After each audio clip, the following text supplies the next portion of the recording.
Well, coming up on this episode of Perfect Game Retirement, this episode might seem a little bit counterintuitive. We're going to question some of the real impact of those common financial habits that maybe you consider beneficial, but are they actually working in your favor? We're going to talk about the pros and cons of practices like ignoring account statements and strict budgeting.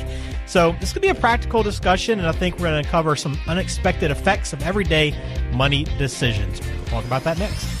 Welcome to the Perfect Game Retirement Podcast with former professional baseball player and now financial coach at Black Oak Asset Management, Ryan Ledman. This show will help you make the right financial decisions so you can pitch a perfect game in retirement. Here's the windup and the delivery. Well, glad to have you inside Perfect Game Retirement. I am Ben George with Ryan Ledman, President and Financial Coach at Black Oak Asset Management. Ryan, Happy New Year to you. How are you? Yeah, Happy New Year. Now that, again, Christmas is over, football is over, so I'm ready for warm weather and baseball. Yeah. I want to move back. Like, February is the kind of a crappy month of weather on one end, and then August is the crappy month because February, you're post football, and it's freezing cold, and then August, it's burning up, and it's pre-football. So our lives in the South revolve around football, I guess. So February is not my favorite month, but it'll be warm soon.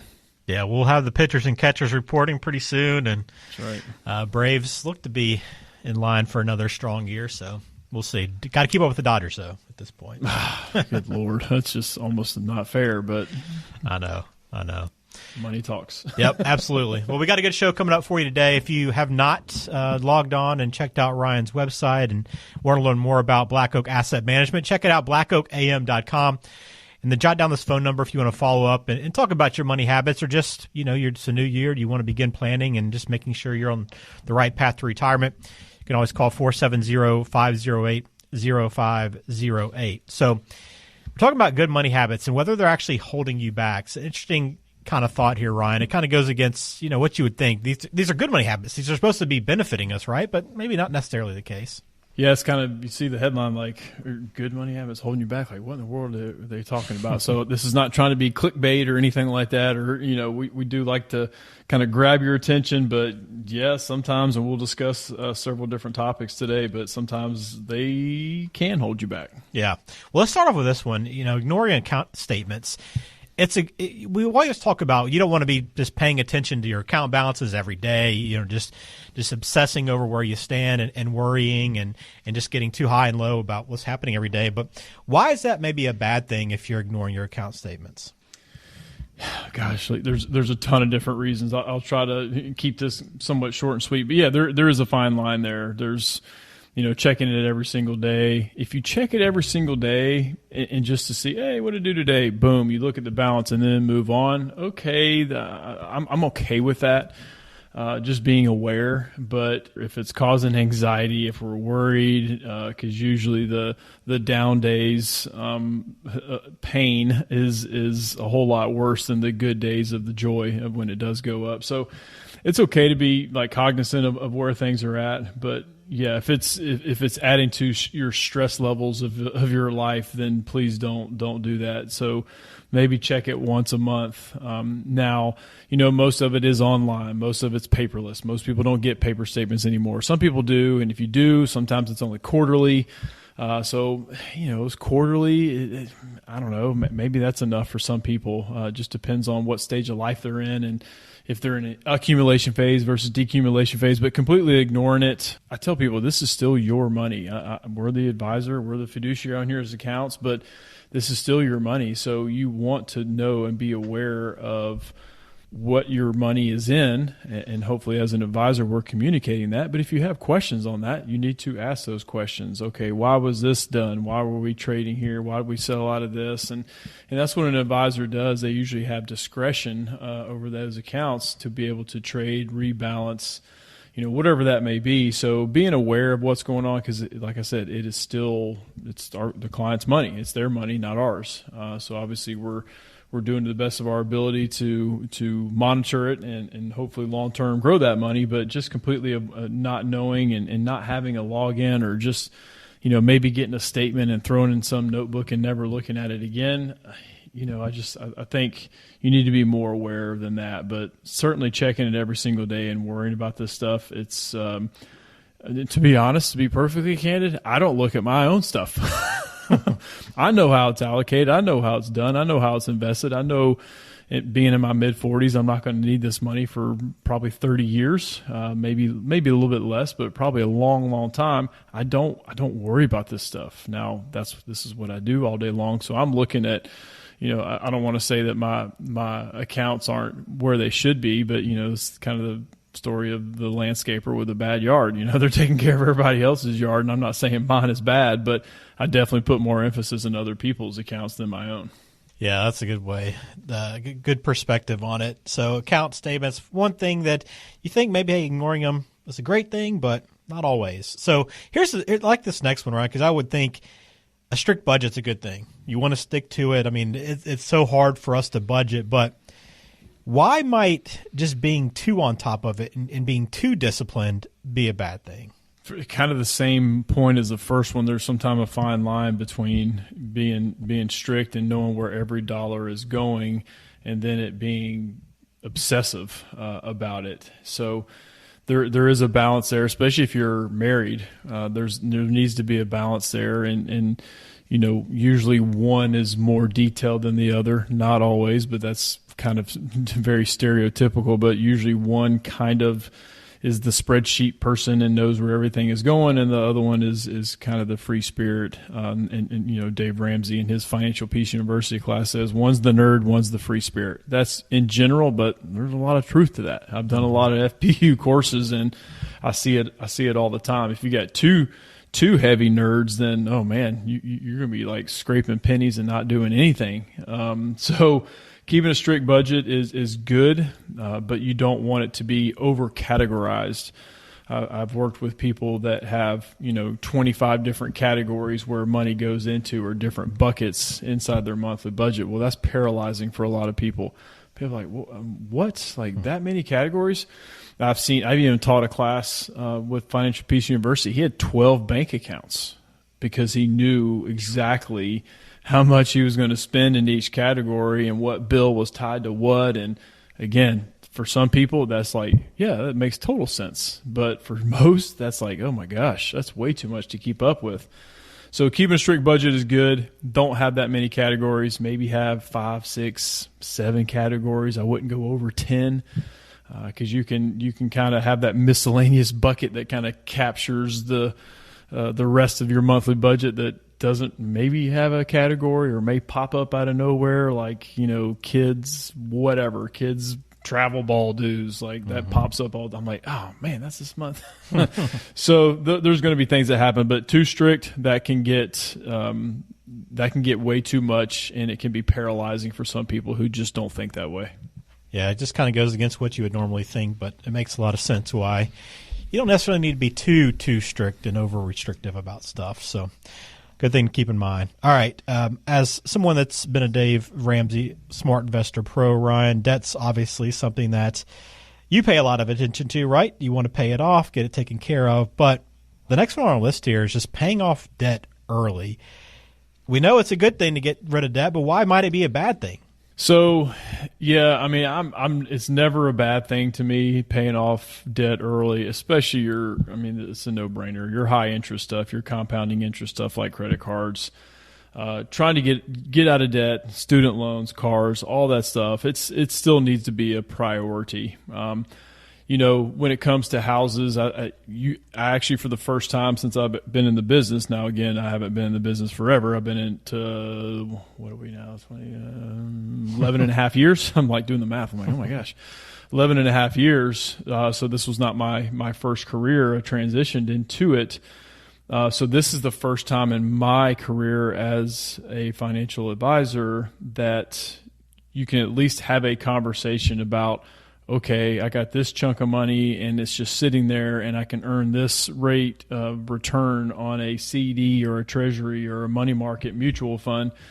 Okay, I see the financial argument or question that is arise. Before, no, when you're getting 0.2%, even though if interest rates are really, really low, it's a no-brainer to pay that stuff off. I would still tell people to pay their debts off early, even mortgages, just to not have that mortgage payment every single month. Of course, you still have your insurance and your taxes that you have to pay, but there is, especially now with interest rates being so high, maybe you have an interest rate, which I do. I have a 2.25% interest rate on my house, which I don't think we're going to see that anytime soon. Never say never, but anytime soon, I don't think that's going to happen.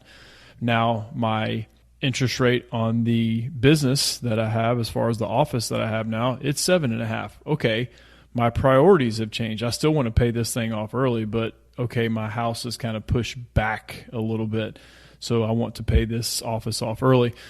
But I do have clients that do have a good argument. Hey, I can earn 5.5% with the money just sitting there, and I'm being charged 2.25%. Now, it's not exactly the same because mortgages have amortization tables, so the interest is charged a little bit different. But if you're toward the back end and you're paying mostly principal, you have an argument. I would never tell people not to pay off debt. So let me be clear about that. But I see where people are coming from when they're earning actually a little bit of a return and not having to give up that liquidity to pay a debt off. We're talking about some good habits that might actually not completely benefit you, might hold you back a little bit if you go a little bit too far. Like everything, you want to act in moderation, and that even goes to some of these habits as well. Let's continue on, Ryan. And this is probably the one out of our list that I'm like, okay, I think I know the answer to this one and why this one can be a little can damage you potentially down the road. But staying informed by watching and reading financial news, great, good to be on top of things. But as we know, being too into the news can maybe lead you astray, right? Yeah, 100%. This is the one I deal with the most. To be honest, I think this is more on the bad side than there is good. Yes, again, stay informed, know what's going on, and I'm talking about more big picture stuff. That's the way I say stay informed. But when you start getting into the weeds and some of these headlines, like, again, we didn't phrase this show to be clickbait, but we want to spark some interest. Like, what are they talking about there? Well, they'll go to the extreme just to get you to click on something, and they're good at it because I'm guilty of it. I go onto my app and I look at what the markets have done for the day or the previous day, and you look at some of the headlines, and you're like, "Ooh, what do they mean by that?" And sometimes there's like no substance to the article whatsoever, or they lead you down a rabbit hole of believing the sky is falling or it's not. Mm-hmm. And it's usually the opposite of what the market is doing. It's usually when the market is plummeting, there'll be some like, how low is this going to go? But, they may have some kind of silver lining headline, and then vice versa. So it's mind-numbing sometimes. I mean, so I do have clients that send me articles. What do you think about this? I'm okay with that. Totally okay with that. They're just asking my opinion on this. And I'll read it and go, okay, yeah, they make some valid points. And if it's any kind of prediction type article, I'm like, I can't speak to that. I have no clue what's going to happen with this or interest rates or the stock market or taxes down the road. I don't have any idea. I can give you my opinion and what I think, but it doesn't necessarily mean it's going to come to fruition. So I do think staying informed usually tends to be on the bad side as opposed to the good side, because it just causes a lot of worry, and fear that is usually not necessary. Is that one of those situations where maybe it's just best to stay informed through your financial advisor or whoever you work with? Like, they let them kind of be the filter for what you need to know and what you don't need to know? 100%. I mean, you got the, Kramers of the world who are spitting off all these like predictions in 2024, especially the beginning of the year, all these predictions of 2024 and what's going to happen. And so, just because media is talking to the masses, it has zero to do with what is going on with your own personal situation, how you're invested, what your income plan is. So 100%, they're not talking to you, they are talking to the masses, and that usually is a bad thing. Yeah.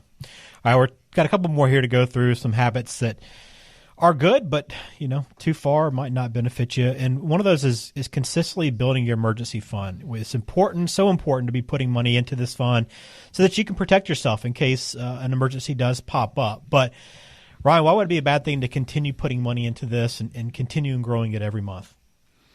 Yeah, with the emergency fund, I still tell people, even though there's some there's some offers out there, online banks. If you can still click a button and get your money instantaneously, I'm okay with that for your emergency fund. You may not get the best, quote unquote yield or return. But I tell people emergencies are for emergencies, and they're able to click a button and then boom, that money slide over the same day, basically instantaneously. That's what an emergency is for. Now you can get, like I mentioned before, sitting a ton of money in a checking account. That's, I won't call it irresponsible, but it kind of is, especially with the interest rate environment that we're in now. And even big banks are still offering savings accounts at 0.1, 0.15. That's highway robbery. If you ask me, there are better ways to keep that money that's still liquid, maybe within a day or two. Now, obviously, if you do short-term CDs, that's going to be more like a 3-month or a 6-month liquidity event. You can still access that money. You may pay some interest penalties on that, but you want to have maybe money above and beyond an emergency fund that's at least earning interest. So you don't want an emergency fund too high, because inflation is going to be killing it. So if you can put it in a money market mutual fund, earn 5%, earn 5.25%. Obviously, those things change constantly depending on what the interest rate environment is going to be. If it goes down, then those things go down. But just keeping it in a checking account or a savings account earning point nothing is irresponsible at this stage, because interest rates have just shot up so much. And so for depositors, that's going to benefit you. You just need to find a place in an investment that is going to benefit you. All right, one last one here. Patience. Good thing normally, right? You want to think through your financial decisions. You want to make sure you have a plan. But Ryan, can being too patient, I guess, be a problem with retirement? So yes. So patience is really good, especially when some big life event is happening, whether it's a death in the family and you're getting an inheritance, or a life insurance death benefit, or a divorce, any kind of big event. It usually, pumping the brakes and being patient is a good thing. You definitely want to do that in those situations. But yeah, procrastination, that's where when you need to implement something and do something and it takes weeks and months to do, you definitely don't want to do that. But patience, when it comes to big decisions, I do think that is imperative and is very important, whether it's retirement, again, death in the family, divorce, whatever that may be. You want to take some patience. You want to take a step back. That's where I think we come into play and help people out a lot, because we're almost like a sounding board, almost like a therapist, if you will. That happens more often than people think. That's kind of our job, is to do that. So, but if something needs to be done and needs to be implemented, then that's where procrastination is absolutely not a good thing. All right. So again, some good habits, but they could potentially be holding you back a little bit. So if you have questions about any of this stuff, we'd love to hear from you. blackoakam.com is the website. A lot of great resources on the site there as well. But give Ryan a call if you have questions, 470-508-0508. Again, 470-508-0508. Time now, Ryan, for a little getting to know you question. And I don't think we'll ever find you up for execution, but in the event, I don't know what you would have maybe been in for. Maybe I'll let you decide that. But what would you request for your last meal? Yes, please. I hope this is not a thing for me, but I kind of saw this as I'm like, that's kind of a fun sort of question to answer. So, I got to have a medium rare filet is a no-brainer for me. Mashed potatoes, asparagus. My favorite dessert is red velvet cake. So nice. Definitely have some of that. And I'm not a big drinker, but every once in a while I like to have a glass of a nice scotch. So that could go along with it as well. And that would be a pretty good last meal for me. That would be pretty solid. So you wouldn't pick a restaurant necessarily. You would just kind of no. I like restaurants. I'm not like what you call a foodie, so I don't have anything cool to say as far as like some restaurant that's like, oh wow, you guys have been there. I don't know. Yeah. I'm just not in that scene. So a good steak is a good steak, and obviously I know there's different levels to that, but I've had plenty of good ones, and I don't have like a go-to place that I would go to. Yeah. All right. Very good. Well, let's close out the show then with a little quote from Warren Buffett, a good one to finish out this episode. Price is what you pay, and value is what you get. Yeah, I like this quote. I mean, what I get from that is kind of a, it's what you work hard, it's what you do on the front end, and then the value is what you get afterwards, either from a victory or just self-satisfaction. So I like this quote when I saw it, because you have to pay some price to get some sort of value after it. Now, of course, Warren Buffett, a lot of times he's referencing something to do financially related, but I kind of took it and thought, okay, work hard and this is what you get. And so that's where my mindset is, because I'm reading I've listened to a couple books already. I'm going to give them a plug. So I went straight to these books that I've listened to. So one's called Never Finished. If you haven't listened or read that, by David Goggins, just fantastic, unbelievable book. When you think you're working hard, you're not.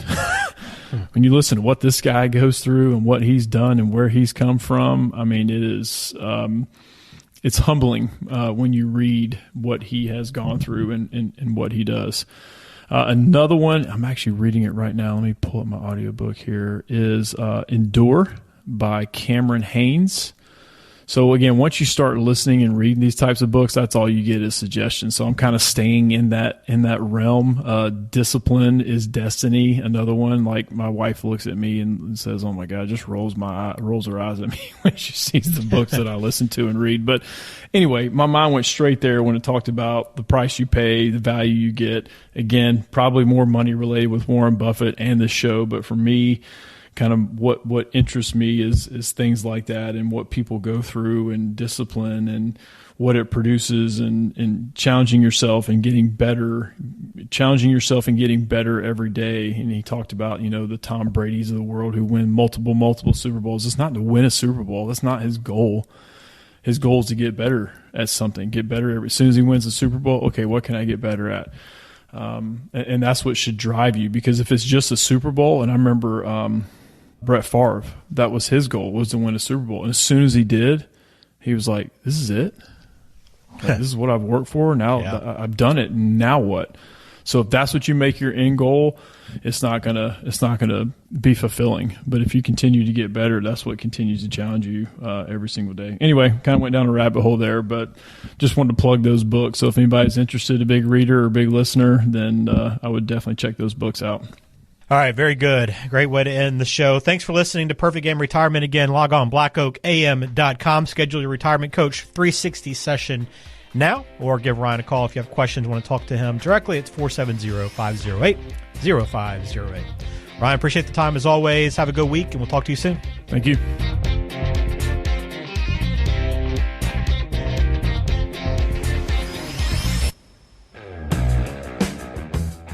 The Perfect Game Retirement Podcast is brought to you by Black Oak Asset Management, serving the greater Atlanta area with offices in Alpharetta and Macon. The show is available on Spotify, Apple Podcasts, Google Podcasts, and wherever you listen to podcasts. Subscribe to the show on your favorite app today and never miss an episode. Just search for Perfect Game Retirement to find us. You can also visit blackoakam.com to listen to past episodes, to contact Ryan Ledden, and to learn more about how to pitch a perfect game in retirement. Information provided is for informational purposes only and does not constitute tax, investment,